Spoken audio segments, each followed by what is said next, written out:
Pemirsa, abu erupsi Gunung Barujari di Lombok sudah menyebar ke Pulau Bali. Abu erupsi dibawa angin ke arah barat dan barat daya. Kewaspadaan terhadap abu erupsi ini perlu ditingkatkan, mengingat abu tersebut cukup berbahaya bagi manusia, khususnya yang beraktivitas di luar ruangan. Dia pergerak anginnya ke barat. Abu erupsi Gunung Barujari telah menyebar hingga Pulau Bali, tepatnya Karangasem. Untungnya, kondisi ini belum mempengaruhi aktivitas masyarakat. Dari pantauan satelit cuaca Himawari, Badan Meteorologi, Klimatologi, dan Geofisika, BMKG Wilayah 3 Denpasar, terlihat pergerakan abu erupsi Gunung Barujari mengarah ke barat dan barat daya menuju Pulau Bali. Kasubit Pelayanan Jasa BMKG Wilayah 3 Denpasar, Nyoman Swarsa mengatakan, pergerakan abu letusan Gunung Barujari di Lombok sudah mencapai Karangasem.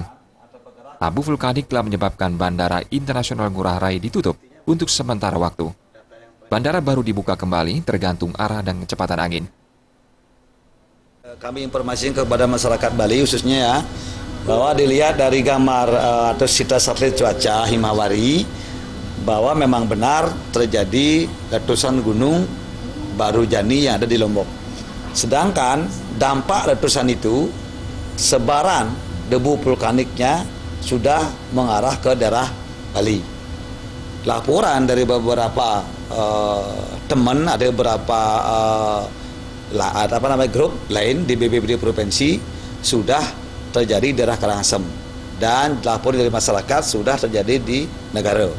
Sedangkan arah debu vulkanik ini menuju ke daerah selatan Bali, terutama daerah Bendara. Nah, di Bendara sekarang kondisinya di Bendara lagi ditutup bendaranya, jadi tidak ada kegiatan di bandara. Pihaknya juga menghimbau seluruh masyarakat, khususnya di Bali, agar selalu waspada terhadap abu erupsi Gunung Barujari.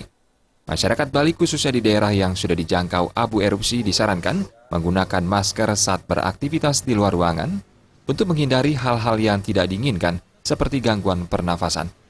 Darta dan Putu Ratna, Bali TV.